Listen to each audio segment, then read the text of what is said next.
Hello, my name is Yogesh Muniyal. I am preparing for UGC NET history. इससे पहले की video हमने जो बनाई थी वो हमने बनाई थी पूरा पाषाण काल के ऊपर, और हमने पूरा पाषाण काल का सब कुछ पढ़ लिया था। आज की जो वीडियो रहने वाली है वो उस वीडियो में आज हम समझने वाले हैं मध्य पाषाण काल के बारे में थोड़ा बहुत। और उससे पहले हम कंसेप्चुअल तरीके से समझ लें कि पूरा पाषाण काल का जीवन कैसा था। तो आज का अगर हम देखें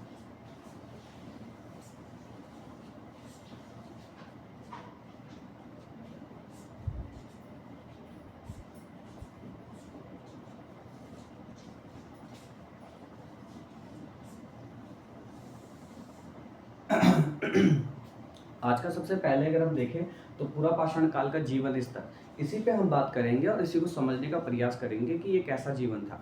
देखो, सबसे पहले हम यहाँ पर ये बता दूं कि कई सारे फैक्ट यहाँ पर हमारे पास जो आर्कोलॉजिकल दिए गए हैं और जो पुरातात्विक दिए गए हैं उसमें साफ तौर से दिखता है कि वो आखेटक समाज था।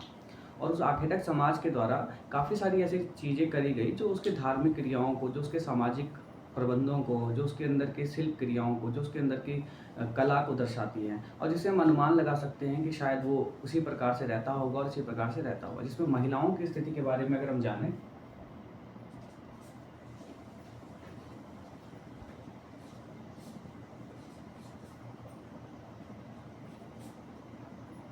तो महिलाओं की स्थिति इसमें कैसी रही होगी। तो इसमें ऐसा लगता है, जो रिसर्च हुई है, जो शोध हुआ है, उसमें इस प्रकार से देखने को मिलता है कि महिलाओं की स्थिति संग्रह के कारण रही होगी, संग्रह की तरह रही होगी। जैसे कि एक पुरुष है, पुरुष अगर जंगल में जा रहा है, जो आखेट कर रहा है, जो जानवर को ला रहा है, तो महिलाएं उसको पका रही हैं या जो फल फूल हैं उसको संग्रह कर रही हैं। और घरेलू कामकाज की तरफ हम महिलाओं की स्थिति को देखते हैं।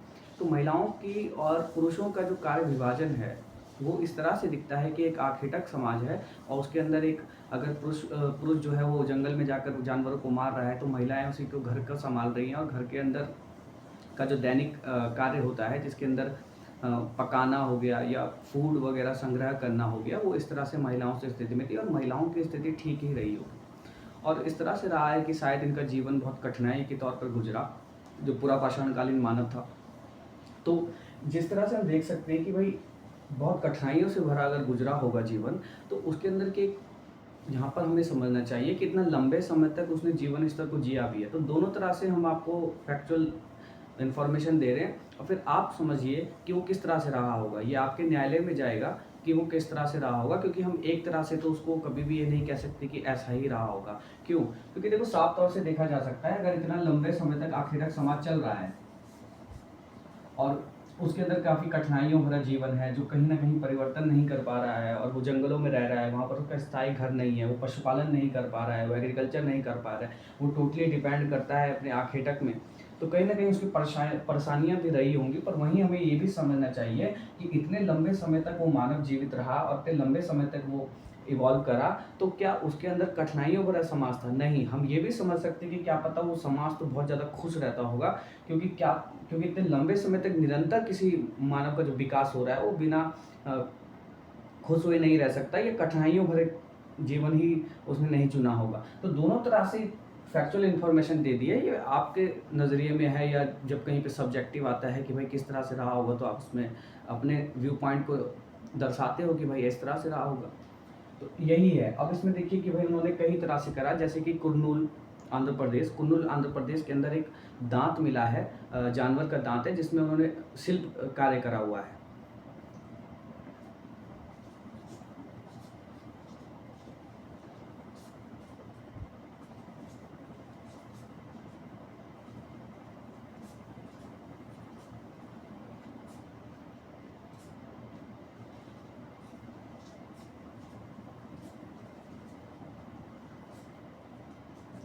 ये कुर्नूल आंध्र प्रदेश है, जिसमें जानवर के दांत पर छेद करा हुआ है और उसको गले में पहना गया। तो मानव द्वारा ऐसे शिल्प कार्य की जो शुरुआत हम कह सकते हैं, या उसके अंदर आभूषणों की जो इच्छा पैदा होना, वो यहाँ पर जाग चुकी है। और जिसके अंदर हमें एविडेंस मिल रहा है आंध्र प्रदेश के अंदर, जिसमें दांत का प्रयोग उन्होंने करा हुआ है और उसके अंदर छेद करा हुआ। तो इस प्रकार के ऊपर से अगर आप देखोगे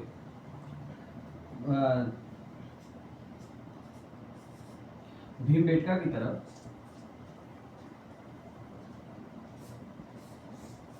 भीमबेटका की तरफ अगर हम समझने का प्रयास करें तो भीमबेटका के अंदर काफ़ी सारे जो उसके आंतरिक गुफाएं हैं, उसके अंदर काफ़ी ऐसे कप मार्क्स देखे गए हैं और एक बीच में एक चौकी भी रखी हुई है। तो शायद हो सकता है इसका धार्मिक प्रयोग वो मानव करता हो।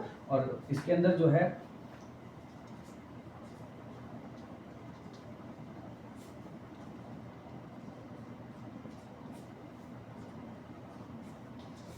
धार्मिक कार्य जो है कप मार्क्स इसके अंदर देखे गए और धार्मिक कार्य की जो शुरुआत यहाँ पर देखी गई, उसके अंदर से हम समझ सकते हैं कि शायद वो मानव अब कुछ धार्मिक क्रियाओं को कर रहा है, कुछ कर्मकांड कर रहा है, कुछ इस प्रकार का उसके अंदर का व्यवहार है जो वो अपने जीवन को उससे आधारित करके जोड़ता है कि भाई इस तरह की चीज़ें हैं। वो आज हम देखते हैं कि आज हम भगवान में देखते हैं या भक्ति करते हैं या मूर्ति पूजा करते हैं, कर्मकांड करते हैं, कुछ भी करते हैं। शायद उस समय के मानव का एक अपना ही तरीका था और ये विकास यहाँ से ही हुआ है और ये विकास ऐसे ही निरंतर चला है।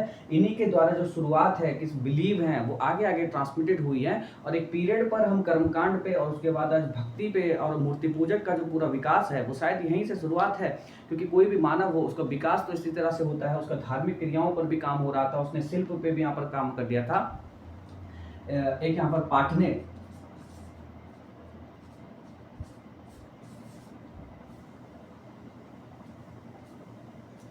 जो है, पाटने के अंदर से शुतुरमुर्ग के अंडों का विकास हम देखने को मिल सकते हैं। शुतुरमुर्ग के अंडे के अंदर उसने डिजाइनिंग करी है और उसके अंदर पाटने में सबसे इंपॉर्टेंट सोर्स हमें मिले हैं और भी जगह पर पाटने का इसलिए है क्योंकि उसके अंदर मानव के द्वारा जो चित्रित रेखाएं खींची गई हैं, जिसके अंदर उन्होंने उसका विकास करा मन के बनाने के लिए शायद। तो यहाँ से शिल्प का देखो कितना बेहतर प्रयोग कर रहा है। यहाँ से भीमबेटका की तरफ आपने देख लिया, यहाँ से कुरनूल की तरफ देखा। तो यही समाज को समझना है, उसके अंदर धार्मिक क्रियाएं, उसके अंदर शिल्प की क्रियाएं, उसके अंदर जीवन स्तर किस प्रकार के था, यहाँ पर हमने देखने का प्रयास करा। इसके अलावा हम देखें तो लौहदा नाला जो मैंने पिछली वीडियो में भी बताया था आपको, लौहदा नाला से एक पूरा मानव मातृ देवी की पूरी मूर्ति मिली। हो सकता है मातृ देवी ना हो, है ना, ये हो सकता है कि वो किसी और कार्य के लिए, पर फिर भी जो उसका स्वरूप हम आज के तौर पर देखते हैं, जो आज का हिस्टोरियन जो बता रहे हैं उसके अंदर साफ तौर से देखा जा सकता है कि भाई मातृ देवी की जो मूर्ति है उसकी धार्मिक क्रियाओं की तरफ ले जाती है। तो पूरा पाषाणकालीन मानव जो आखेटक समाज का व्यक्ति है उसके अंदर शिल्प भी जाग चुका है, उसके अंदर काफ़ी सारी चीज़ें और भी देखी जा सकती हैं, दांत के क्षेत्र करना या शिल्प या धार्मिक हर एक गतिविधि, तो उसका समाज इसी प्रकार के और वो रहा है। और पेशरा का प्रमाण तो मैंने आपको पिछली वीडियो में दे दिया था कि पेशरा के अंदर साफ तौर से यहाँ पर देखा गया है कि उन्होंने प्रयास करा है एक मकान बनाने का या एक झोपड़ी बनाने का या कुछ भी स्थायी निवास का प्रयास करा है। और वहाँ से यही इसी तरह का ये पूरा पाषाणकालीन मानव था जो प्रयासधीन था, जो कर रहा था काम। उसके अंदर पाटने हो, भीमबेटका हो या कुरनूल हो, ये सारे एविडेंस आपको देखने को आराम से मिलते हैं। इसके बाद आज की वीडियो में हम मध्य पाषाणकालीन की तरफ चलेंगे, मध्य पाषाणकालीन का एक व्यू ले लेंगे और उसके बाद हम उसके अगली वीडियो में बता देंगे।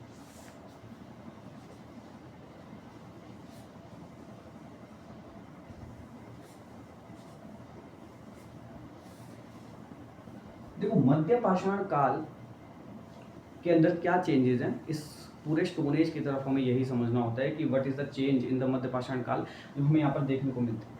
देखो मध्य पाषाण काल के अंदर जो मेजर चेंज यहाँ पर देखने को मिलता है वो यहाँ पर 3-4 चीज देखने को मिलता है।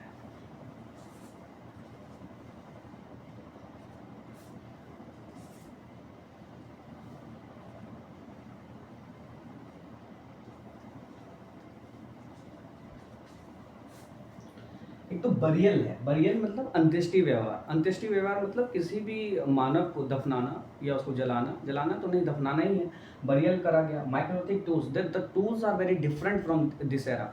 देखो यहाँ का जो टूल्स है, जो हम पूरा पाषाण की बात करें, वहाँ चॉपर, चॉपिंग, हैंड एक्स, तक्षणी, ब्लेड, इनका प्रयोग हुआ है। यहाँ माइक्रोलिथिक, और माइक्रोलिथिक टूल्स के अंदर मैं बता दूं कि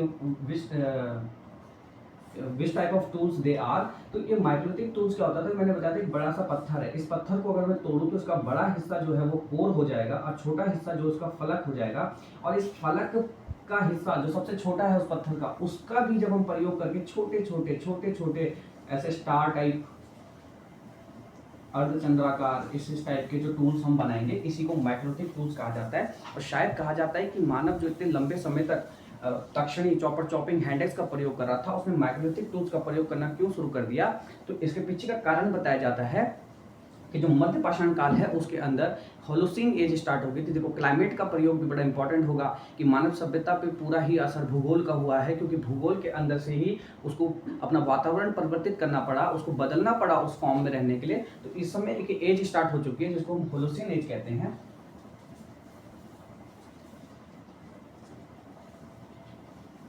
होलोसीन पीरियड स्टार्ट हो चुका है। होलोसीन पीरियड में क्लाइमेट जो है वो चेंज हुआ और शायद इसी समय कुछ ऐसा वातावरण में बदलाव हुआ कि जानवर जो है वो परिवर्तित हुए, वो कुछ इस प्रकार के जानवर में परिवर्तित हुए, इवोल्यूशन हुआ उनका, कि अब हमें माइक्रोलिथिक टूल्स का प्रयोग करना पड़ा। और ये माइक्रोलिथिक टूल्स यहाँ पर हमें सबसे पहले देखने को मिलते हैं और ये इसका बड़ा चेंज था। इसके अंदर बरियल सिस्टम, अगर हम तीर और धनुष बाण की बात करें तो वो किस एज के टाइम पीरियड में स्टार्ट होना शुरू हुआ, तो मध्य पाषाण काल के अंदर तीर और धनुष बाण का भी प्रयोग होना शुरू हो चुका था।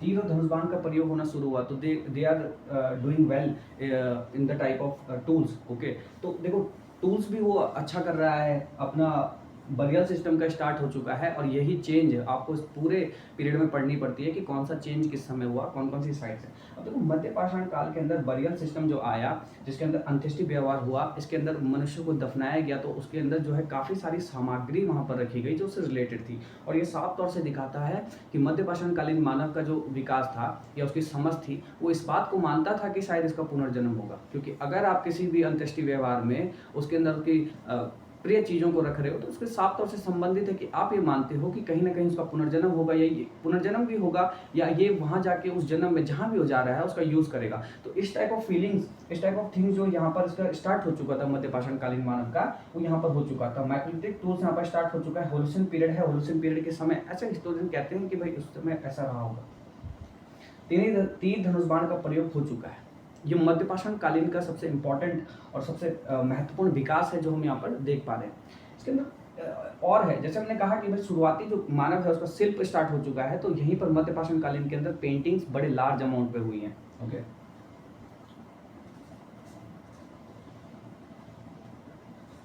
पेंटिंग्स स्टार्ट, तो पेंटिंग स्टार्ट हो चुकी हैं जिसमें भीमबेटका हो गया और आदमगढ़ हो गया, उसके अंदर ज्वार की गुफाएं हो गई, ज्वार की पेंटिंग्स हो गई। ये बहुत सारी पेंटिंग्स हैं जिनके अंदर हम देखते हैं। उसके अंदर काफ़ी कला चित्रित जो सामान है वो हमें देखने को मिलता है। भीमबेटका में तो काफ़ी अच्छे से हमें देखने को मिलता है, आदमगढ़ में भी हमें देखने को मिलता है, ज्वार में हमें देखने को मिलता है। वो अगली वीडियो में हम पूरा डिटेलिंग करके लेके आएंगे। और काफ़ी सारा इसमें पेंटिंग से स्टार्ट हो गया।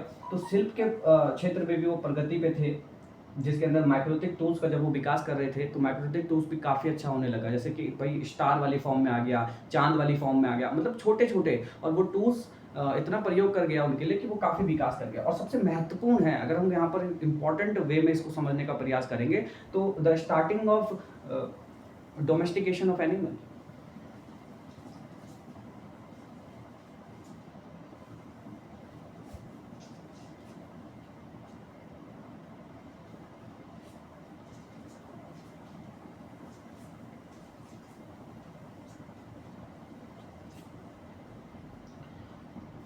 Starting of domestication of animal, starting of agriculture हो चुका है। देखो यहाँ पर मैं आपको कुछ चीज़ें बता दूं कि किसी भी समाज के अंदर किसी चीज़ की शुरुआत होना वो उस समाज का प्रतिनिधित्व नहीं करता है। किसी समाज का प्रतिनिधित्व करने के लिए उसे इतना स्पेशलाइज होना पड़ेगा, इतना इंपॉर्टेंट होना पड़ेगा कि वो संस्कृति का हिस्सा बन जाए। इसको थोड़ा मैं और सिंप्लीफाई वे में समझाता हूँ।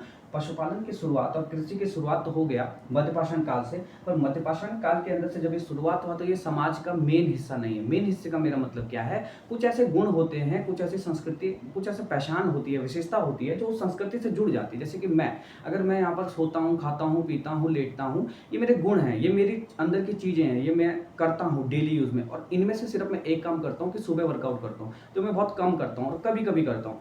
तो इसमें साफ तौर से देखा जाएगा कि भाई मेरी जो पहचान है वो मैं करता तो हूँ सुबह वर्कआउट, पर वो मेरे गुणों में नहीं है, वो मेरी विशेषता नहीं है, वो मेरे अंदर का पीरियड नहीं है। इसी प्रकार मध्य पाषाण काल के अंदर बरियर, माइक्रोलिथिक और ये सारी तो बहुत लार्ज अमाउंट में देखा गया, तो हम कह सकते हैं कि इसकी विशेषता है। ये रोज डेली रूटीन का काम था या वैसा था। पशुपालन की शुरुआत हो उसकी सामाजिक के अंदर नहीं था, एक छोटे गौण अमाउंट में हो रहा था। वहीं अगर मैं इस बात कहूँ नव पाषाण काल के अंदर, तो उसकी प्रमुख विशेषता बन जाएगी पशुपालन की शुरुआत और कृषि का शुरुआत। तो वहाँ पर हम देखेंगे कि और चीज़ें जो उसकी विशेषता है नवपाषाण काल के अंदर, उसमें कृषि का हर जगह के एविडेंस आपको लार्ज अमाउंट में दिखेगा, पशुपालन का लार्ज अमाउंट में दिखेगा।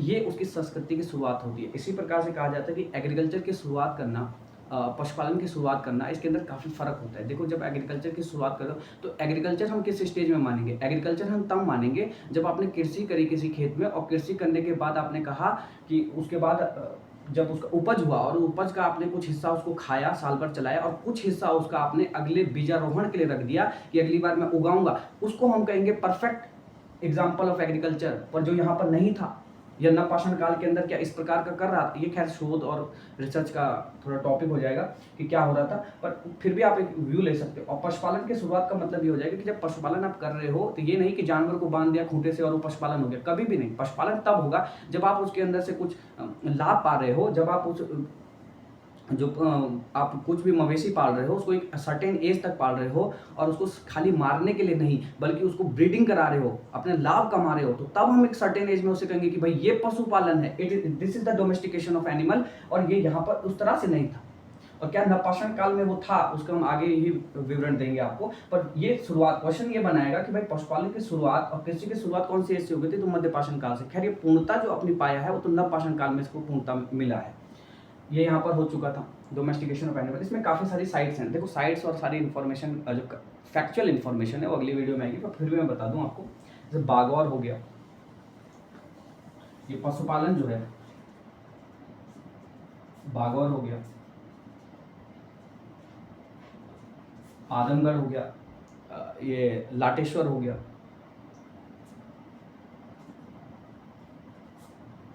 इन साइट्स के ऊपर देखा गया है। तो this is the Mesolithic as. और मेसोलिथिक एज के अंदर हमने देखा कि किस प्रकार की शुरुआत है, किस प्रकार की चीज़ है, किस प्रकार के तत्व है। और इसके बाद का जो इसका कंसेप्ट, जो फैक्चुअल वीडियो है, वो फैक्चुअल वीडियो अगली उसमें आएगा, जिसमें आपको पूरे डिटेलिंग के साथ भी कौन कौन सी साइट्स है, महदमा का क्या प्रयोग था, दमदमा का क्या प्रयोग था, सराय नहराई का क्या प्रयोग था, चौपानी मांडो का क्या प्रयोग था, बागौर का क्या प्रयोग था, आदमगढ़ का क्या प्रयोग था, जावर की गुफाओं का क्या प्रयोग था, वहाँ की पेंटिंग्स का क्या था, भीमबेटका की पेंटिंग्स का क्या था, आदमगढ़ की पेंटिंग्स का क्या था, किस प्रकार का प्रयोग हो रहा था, किस प्रकार का लाइफ स्टाइल था, किस प्रकार की महिलाओं के हिसाब। देखो, किसी भी चीज़ में अगर आप स्टोरी पढ़ रहे हो, तो अगर आप इतिहास पढ़ रहे हो, तो उसके अंदर 3-4 चीज़ें आपको लिखनी पड़ेगी। कोई सा भी एज हो, सर्टेन एज, उसके अंदर महिलाओं की दशाओं को बनाते चलिए। इस एज में कैसी थी, इस एज में कैसी थी, इस एज में कैसी थी, इस तरह से। दूसरा, आप बना के चलिए कि भाई दासों की व्यवस्था कैसी थी। तीसरा, बता के चलिए कि नगर कैसे थे। दूसरा, बता के चलिए शिल्प कैसा था, व्यापार कैसा था। हर एज में आपको बनाना पड़ेगा। पहले आप वर्टिकल स्टडी करिए किसी भी चीज़ का, मतलब गहराई से डूब जाइए, और फिर उसको हॉरिजेंटल स्टडी कर दीजिए। मतलब पहले वर्टिकल आपने पढ़ लिया किसी चीज़ को, फिर हॉरिजेंटली पढ़ लीजिए। जैसे मैंने पढ़ा कि भाई ये काल है, इसको मैंने वर्टिकली गहराई डीप पढ़ दिया, और फिर मैंने अगला काल भी डीप पढ़ा, और बाद में इन दोनों को जोड़ दिया। मतलब पहले वर्टिकल स्टडी है, देन हॉरिजेंटल स्टडी। भाई इस काल में डीपली पढ़ा कि भाई महिलाओं की दशा ये थी, इस काल में डीपली पढ़ा ये थी, और फिर बोला कि इस काल में ऐसी थी, इस काल में ऐसी, हॉरिजॉन्टली उसको कनेक्ट कर दिया। तो इस प्रकार का प्रयोग आपको इतिहास के अंदर देखने को मिलेगा, और करना चाहिए आपको। तो इसके बाद हम देखेंगे कि अगला कंसेप्चुअल वीडियो आएगी, जिसके अंदर हम पूरे तथ्यों के साथ पाषाण काल को, मध्य पाषाण काल को देखेंगे। और आज की वीडियो में इतना ही। धन्यवाद।